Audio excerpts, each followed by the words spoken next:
All right, welcome to The Explainer. Today, we're going to talk about a concept from engineering that is, and I mean this literally, holding up the world all around you, even if you've never actually heard its name. We are talking about the moment of inertia. You know when you walk past a construction site and you see all those massive steel beams? Have you ever stopped and wondered why they're all shaped like a capital I? It's definitely not a style choice. It's an incredible piece of engineering genius hiding in plain sight. And by the end of this, you're going to understand exactly why it's so brilliant. So what's the secret sauce here? Well, the I-beam's unique shape is this incredibly elegant solution to one of the biggest and oldest challenges in all of engineering. See, pretty much every engineering project comes down to this constant battle between three things. You want it to be strong, you want it to be light, and you want it to be affordable. The I-beam is just a masterclass in how to win that fight. Not by using some fancy new material, but by putting ordinary material into the absolute perfect shape.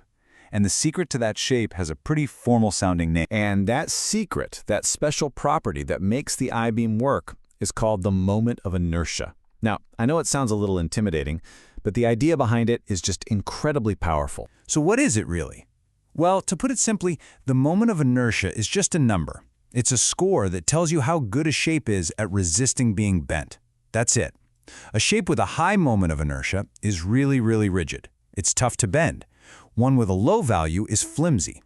Everything from a skyscraper to an airplane wing is designed around getting this number just right. Now, sometimes you'll hear engineers call it something else, the second moment of area. It sounds even more technical, right? But that name, well, it actually gives away the whole secret of where its power comes from. To see why, we've got to peek at the math. Okay, I know, that integral sign can look a little scary. But stick with me here, because the idea behind it is what really matters. All this formula is saying is that to get the moment of inertia, you look at a shape's cross-section, and you add up every tiny little bit of its area. We call that dA. And you multiply each tiny bit by its distance from the center line, which we call y. But crucially, you don't just multiply it by y. You multiply it by y squared.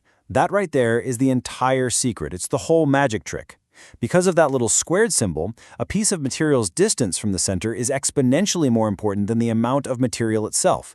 If you double the distance, you don't just double its strength, you quadruple it.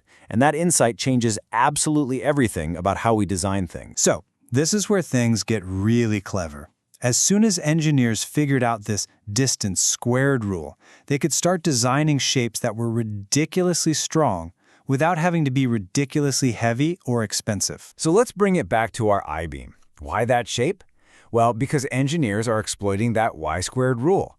They've pushed almost all the material to the very top and the very bottom, the flanges, as far away from the center as they can get it. That's where it contributes the most to resisting bending. And that thin, skinny part in the middle? That's called the web. Its only job is to hold those two powerhouses apart. It is the most efficient shape possible for getting a high moment of inertia, which means max strength with the least amount of material. Now, you might be thinking, do engineers really have to do that complicated integral math for every single complex shape? And the answer, thank goodness, is no. They have an amazing shortcut, a real-life cheat code called the parallel axis theorem. And would you look at that? There it is again, that d-squared term. This beautiful little theorem says that if you already know the moment of inertia for a simple shape, like a rectangle, around its own center, you can easily find its inertia around any other axis. You just take its built-in inertia and add one simple term, its area times the distance you moved it, squared. It's an elegant formula that saves an unbelievable amount of work. Okay, so now we have our toolkit. We've got the core concept, that distance squared is everything, and we've got our secret weapon, the parallel axis theorem. With these two things, engineers can figure out the strength of almost any shape you can imagine. The process itself is surprisingly straightforward. First, you just break down your complex shape into a bunch of simple parts, like rectangles and circles. Second, you use that parallel axis theorem to find the moment of inertia for each of those simple little parts. And third, and this is the really cool part, you just add them all up. It even works for holes. You just treat the hole as a negative shape, find its moment of inertia, and subtract it. It's genius. All right, let's make this real. We use a classic textbook problem. Imagine you've got a solid rectangular plate, And you need to figure out how much weaker it gets after you drill a circular hole right through it. So check out how this works. First, we calculate the moment of inertia for the solid rectangle, our positive shape. That comes out to a whopping 11.5 million.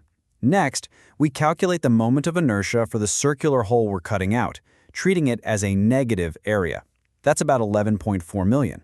So, what's the final strength of our plate with the hole in it? We just subtract the hole from the rectangle. Simple as that.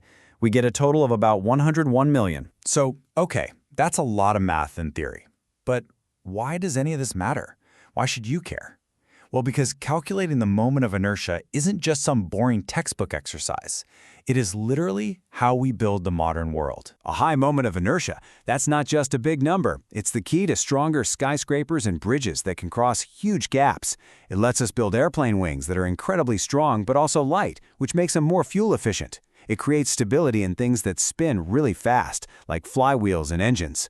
Ultimately, it makes every single structure we depend on safer, stronger, and way more efficient. And listen, don't just take my word for it. As pretty much any engineering textbook will tell you, this is not optional. It's not a nice to have. You simply cannot design a safe, modern structure without doing this calculation. It's the absolute mathematical backbone of structural engineering. So there you have it. By understanding moment of inertia, you've cracked the code of the I-beam. You're starting to see the world a little differently now, aren't you? A little bit more like an engineer. You're seeing the hidden logic in the world around you. So I'll just leave you with this question. What other genius shapes, designed for maximum effect with minimum material, are hiding out there in plain sight?